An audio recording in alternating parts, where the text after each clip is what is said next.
Bible et développement.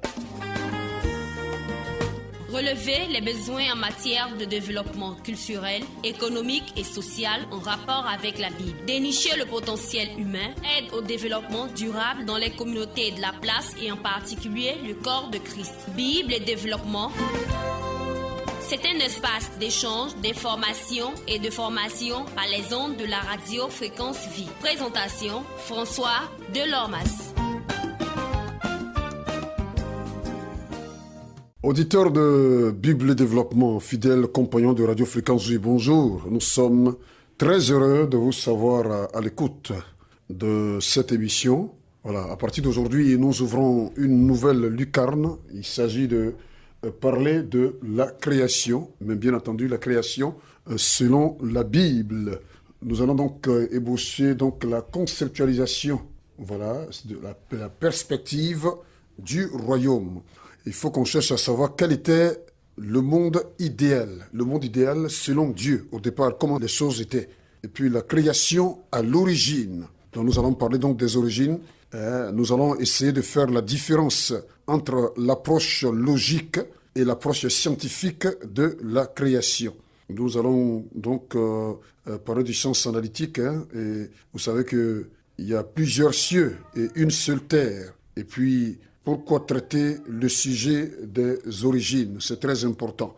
L'approche scientifique, l'approche logique, l'origine du monde, le concept de la perspective du royaume, et puis pourquoi le sujet des origines de la vie et du monde. Voici en quelques parties ce que nous allons essayer de voir avec notre invité. Je rappelle que nous parlons à partir d'aujourd'hui de la création. La création selon la Bible, bien sûr. Et je suis donc avec le pasteur Hervé Nyeba du ministère Restauration de l'Église pour le retour de Jésus. Voilà. Pasteur Nyeba, bonjour. Bonjour, frère Delormas. Alors, quelles sont les bonnes nouvelles ce matin? Elles sont bonnes, les nouvelles. Voilà, aujourd'hui, je suis dans vos portes, par la grâce de Dieu, par votre invitation, afin de traiter le thème de la création. Et c'était un thème assez intéressant et je crois, par la grâce de Dieu, que nous allons dire des choses importantes pour nos auditeurs. Voilà. Alors, avant d'aller plus loin, on va chercher dans un premier temps à savoir pourquoi vous pensez que c'est important de réfléchir sur ce sujet. Oh oui, je pense qu'il est très important de réfléchir sur ce sujet. Vous voyez, le Seigneur nous dit de méditer, c'est-à-dire que notre approche avec lui va être accentuée sur la méditation, donc la réflexion. Par exemple, la Bible commence par les origines. Alors, pourquoi est-ce que Dieu commence la Bible par les origines? Est-ce que vraiment nous comprenons tous les sens, n'est-ce pas, que Dieu donne à cela? Pourquoi Dieu commence par les origines? Je pense qu'il est très important. Parce que souvent on dit que pour savoir là où nous partons, il faut savoir d'où nous venons. C'est très important. Okay. Alors Dieu veut, n'est-ce pas, dans son plan, que logiquement nous commencions par les origines. Okay? Mais pourquoi aujourd'hui maintenant? Parce que nous entendons à travers des prédications ou même lorsque nous faisons la Bible que nous sommes dans les derniers temps. Voilà, donc dans les derniers temps, est-ce qu'aujourd'hui il est, je dirais, nécessaire de parler, n'est-ce pas, des origines? Je dis oui, parce qu'en réalité, les origines, pas forcément selon la Bible, mais les origines de façon générale, parce qu'il y a plusieurs thèses ou théories sur les origines. Il faut savoir, comprendre que les différentes approches des origines, n'est-ce pas, déterminent la vision du monde. Et je dirais même que c'est carrément d'ordre, quelque part, politique, dans le sens où nous faisons ou considérons les hommes, ou considérerons les hommes par rapport à leurs origines. Qui sont-ils? Viennent-ils de Dieu? Sont-ils la création de Dieu? Sont-ils à l'image de Dieu? Ou, comme soutenu par d'autres thèses, viennent-ils des singes? Alors, si l'homme est proche de Dieu, nous aurons alors toute l'appréhension, la considération que nous devons apporter à l'homme. Donc, quelque part, s'il est l'image de Dieu, donc issu de Dieu, il est alors sacré, parce que Dieu est sacré. Et il faut alors le considérer comme tel, un être sacré au-dessus de tous les êtres. Voilà. Alors, s'il vient du singe, là c'est aussi une autre approche. S'il vient du singe, alors il sera également vu comme tel, voilà. Il sera perçu comme tel, proche des animaux, et même pouvant l'associer à des animaux. Et vous comprendrez que des fois, même au plan de la prise des lois, des décisions, les êtres humains vont légiférer sur certaines choses selon cette perspective-là, ces deux perspectives. Soit on le rapproche de l'homme et on prend des lois, bien entendu, pour le rapprocher de l'homme. Comme par exemple, l'homme peut se marier à un animal, voilà, et même la considération même des individus, l'esclavage par exemple, d'où la supériorité d'autres espèces sur d'autres espèces. Ce qui n'est pas normal. Ce qui n'est pas normal, parce que l'homme vient des singes. Et en fait, il y a toute une théorie, n'est-ce pas? Il y a plusieurs éléments dans cette théorie-là, où on parle également, dans une théorie, c'est ce qu'on appelle la sélection, n'est-ce pas, naturelle. La sélection naturelle, dans l'explication, c'est comme on arrive on parle d'abord d'évolution, un élément assez important, et dans l'évolution, on arrive souvent à des stades où il y a des divisions. Ce que les scientifiques ont appelé la sélection naturelle, c'est-à-dire qu'il y a deux branches qui vont s'ouvrir, une va à gauche et une va à droite. Et selon, n'est-ce pas, cette théorie-là, c'est ainsi que va apparaître, n'est-ce pas, les blancs qui vont évoluer, qui vont s'améliorer, et les noirs qui vont aller sur une autre branche. Donc les noirs seront, eux, proches des animaux. C'est cette théorie-là. Hein? C'est cette théorie. Et les autres, en réalité, seront évolués. Donc, dans la gestion sociétale même du monde, je veux dire, nous verrons cette différence entre blanc, noir, etc. Et ce seront traités comme tels. Vous voyez. Maintenant, également, l'autre aspect assez important, c'est de comprendre comment est-ce que le monde, n'est-ce pas, va considérer ces choses-là. Le moyen que l'on trouve, je dirais le moyen universel, qui nous permettra de considérer ces choses-là, c'est l'école. Donc, la thèse qui dominera, c'est cette thèse-là qui sera enseignée à l'école, c'est-à-dire à nous, à nos enfants, à nos progénitures, etc. Voilà. Et il faut comprendre que depuis 1968 à 2005, il y a eu 10 procès de nature fédérale aux États-Unis où ces deux thèses-là, n'est-ce pas, ont été, je dirais, en procès pour voir qui des deux thèses-là sera enseigné aux humains, vous voyez. Et il faut dire qu'il y a des gens, et quand je parle des gens, pas des chrétiens, comme nous, pentecôtistes, parlant en langue, qui défendent des thèses. Et il y a deux blocs, n'est-ce pas, qui gèrent le monde, en guillemets, je veux dire, qui gèrent le monde, dans le sens où ces procès-là se passent aux États-Unis. Les États-Unis, c'est la nation aujourd'hui qui domine, et donc qui impose ses vues, qui impose sa politique. Je ne vais pas entrer dans la politique, mais aux États-Unis, il y a deux partis politiques majeurs.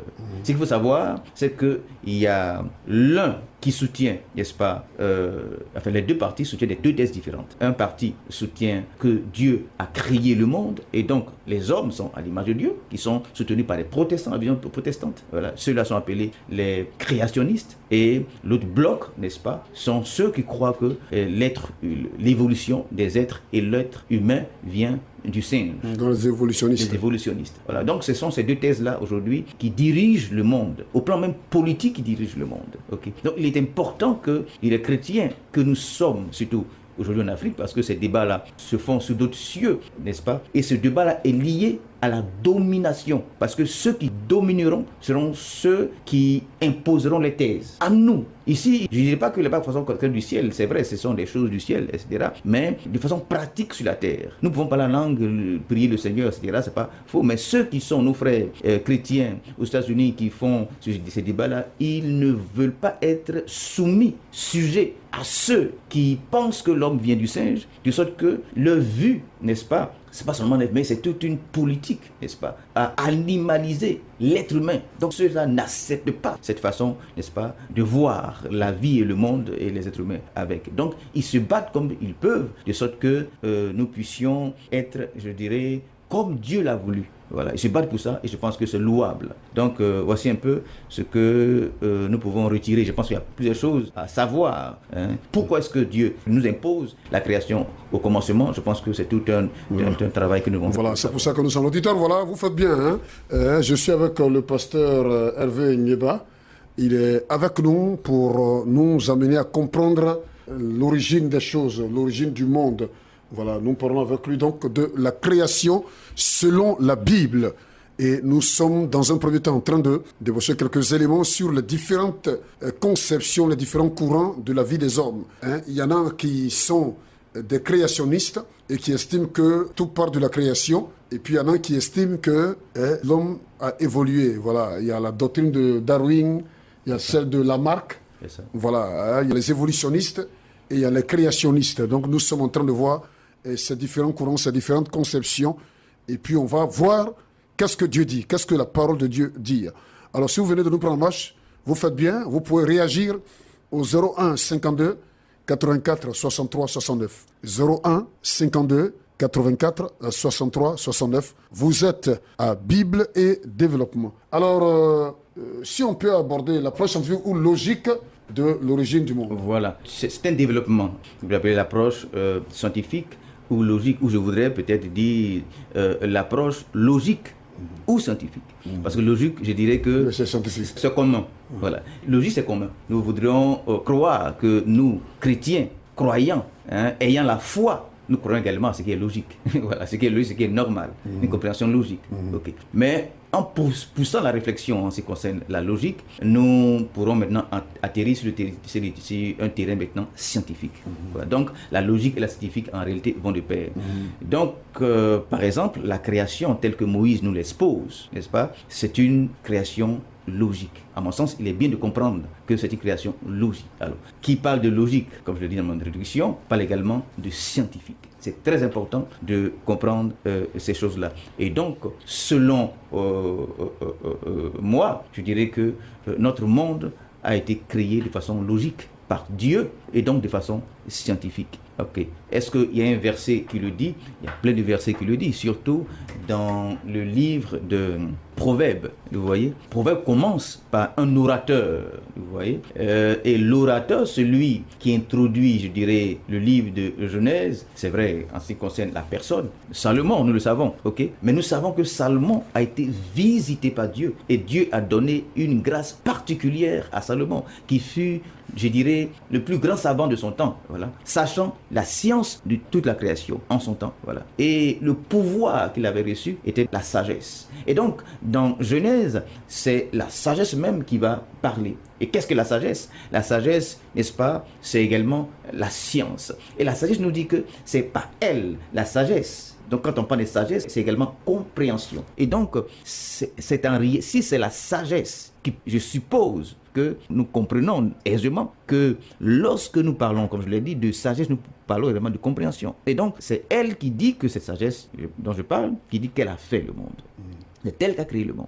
Et donc, si nous sommes d'accord que c'est la sagesse qui a créé le monde, alors nous pouvons comprendre donc la création.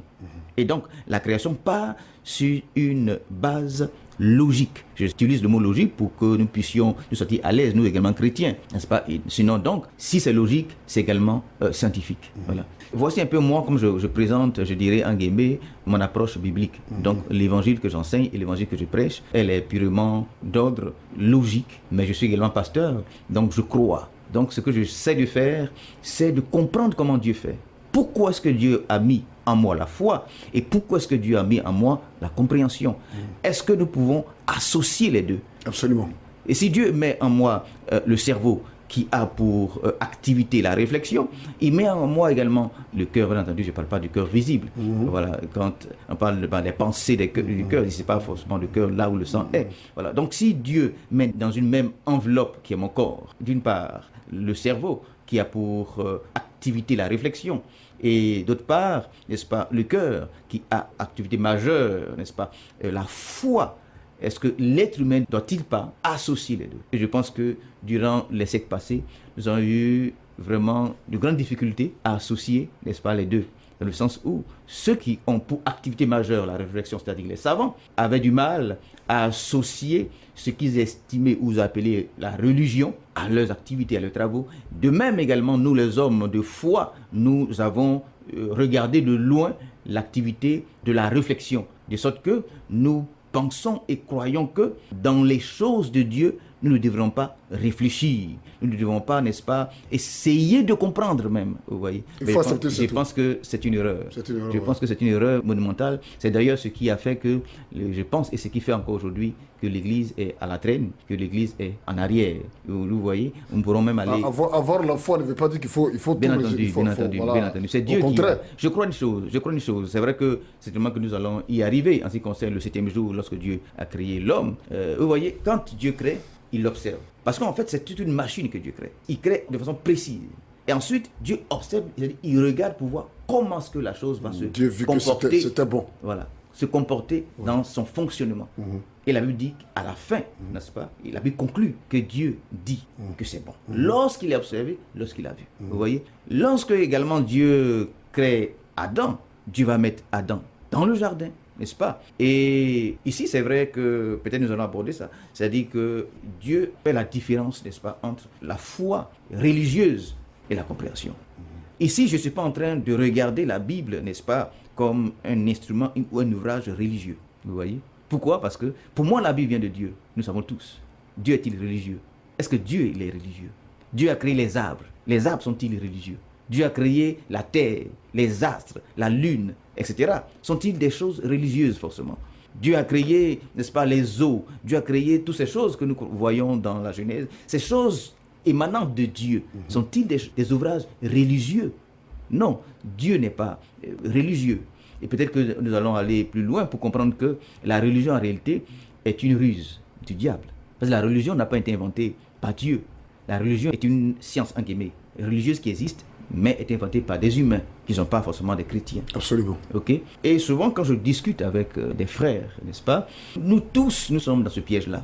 Mais qu'est-ce que la religion produit? En fait, la religion, en réalité, quelque part, est le déniement de Dieu. Ah bon? Oui, la religion nie Dieu. Non, on a besoin de voir de plus en plus. Pourquoi est-ce que je le dis? En fait, la religion, vous voyez, la vie est compartimentée par les hommes. Il y a la vie familiale, la vie de tous les jours dans ses activités, vous voyez, la vie du travail, la vie politique, la vie éducative. Il y a plusieurs sphères de la vie qui sont compartimentées. Okay? Parmi ces différents domaines qui constituent la vie en général, il y a également la vie religieuse. Cela veut dire quoi? Cela veut dire que lorsque nous abordons les autres aspects de la vie, nous ne devrons pas parler de Dieu. Lorsque nous abordons la vie politique, par exemple, nous ne devrons pas parler de Dieu. C'est ce que cela signifie. Lorsque nous abordons, n'est-ce pas, la vie éducative de l'école, l'enseignement, nous ne devrons pas parler de Dieu. Et en réalité, c'est pour cela qu'il y a eu tous ces procès aux États-Unis, dans le sens où la loi a été prise pour faire la différence, mettre la différence entre la vie qu'on a appelée religieuse, donc Dieu à part, et l'éducation. Mais ce n'est pas vrai. L'éducation. Donc, tout ce que vous avez cité, il y a Dieu là-dedans. Dès que les choses sont vues comme ça, alors lorsque nous planifions l'éducation de nos enfants, de nous, des êtres humains, il faut exclure Dieu. Ah, ça c'est difficile. Oui. Et donc la religion est un aspect de la vie. Ça c'est pas bon. Voici le concept de la religion.